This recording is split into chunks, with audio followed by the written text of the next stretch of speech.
States, Bahrain, and the West Bank in Israel, in Palestine.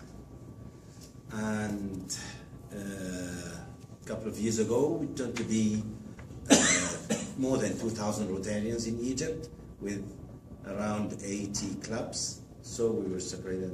We're now district on our own. I'm very pleased to be elected the district governor, designated for the year 18-19. This year I'm the assistant governor coordinator for the Rotary clubs in Cairo area. As you know, Cairo is the capital of Egypt, with around 40 clubs. We have a population of around 18 million in Cairo, and with around 90 million in Egypt. So the number of Rotarians compared with the population is very little. Rotary is not that popular in Egypt like it is in Brazil or in the United States. But we're trying hard. This year we added like 350 Rotarians this year. We opened 8 new clubs all over Egypt. Hopefully the coming years will be more. Our main project in the district, we have 2 main projects that most of the clubs are working on. We have the Water for Life project. As you may know, Egypt is not a rich country. We have still many villages, especially in Upper Egypt, you know, of course, without water, without clean water. They go and get water from one source. They walk for like 10 kilometers or something to get water, clean water to use. They don't have connections. We're trying to make 1,200,000 water connections in most of the villages, especially in Upper Egypt. UNICEF is helping us in this matter, as it is the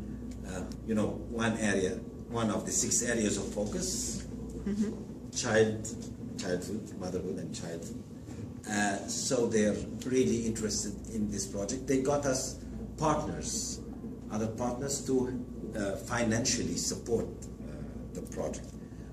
We've been doing this for the past 2 years, and hopefully within the coming 5 years we will be able to make as many as possible connections in all over the Upper Egypt, the south of Egypt. We have also paying very much attention to illiteracy. We have a very huge population of uneducated people in Egypt. We reached around 26% of the population is completely, they do not read and write. So we're doing a very good project with the Ministry of Education, with the help of Vodafone, the mobile company. They're supporting us with a big amount of money. We're trying hard, but this past year we made 10,000 Egyptians know how to read and write. This year we're aiming for 14,000.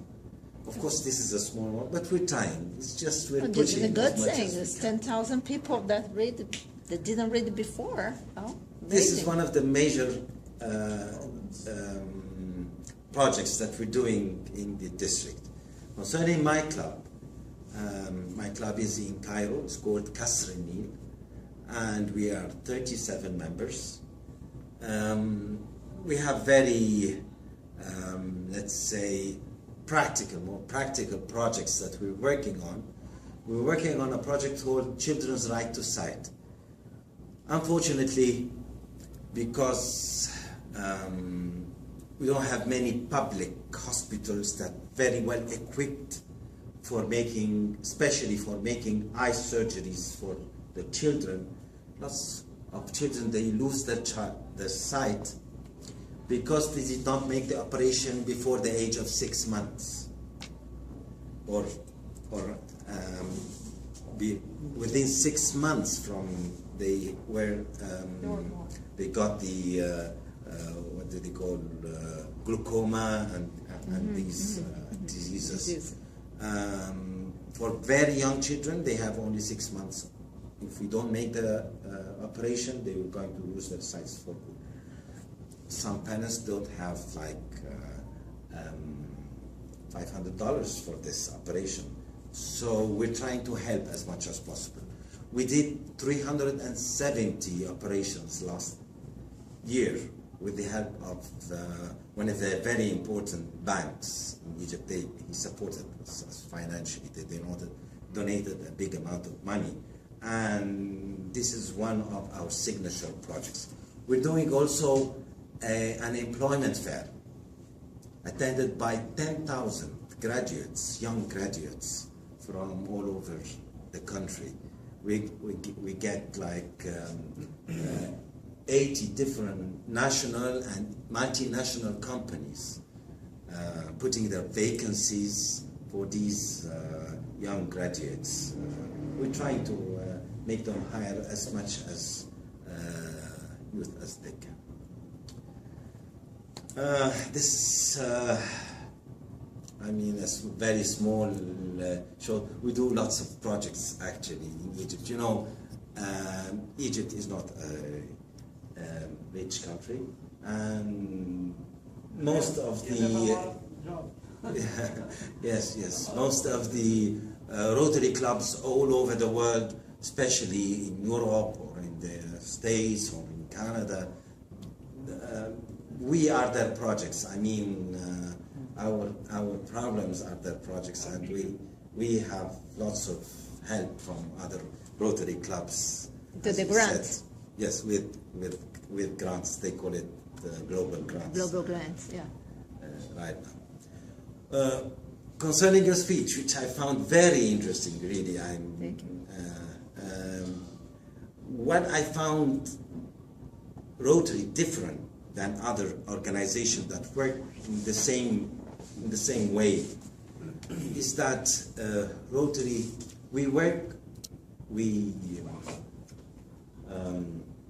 we serve through our talent, through our vocational talents, and this does not exist in other organizations.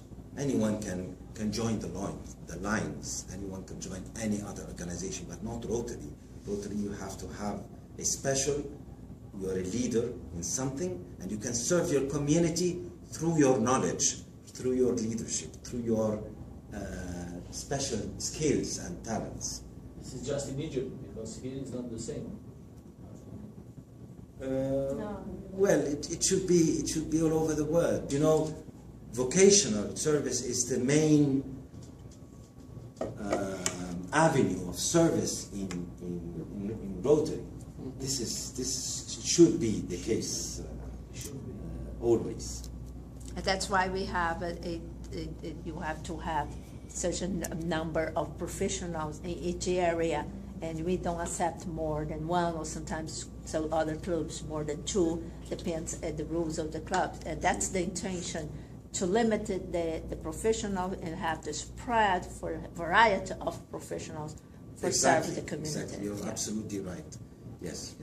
This is the main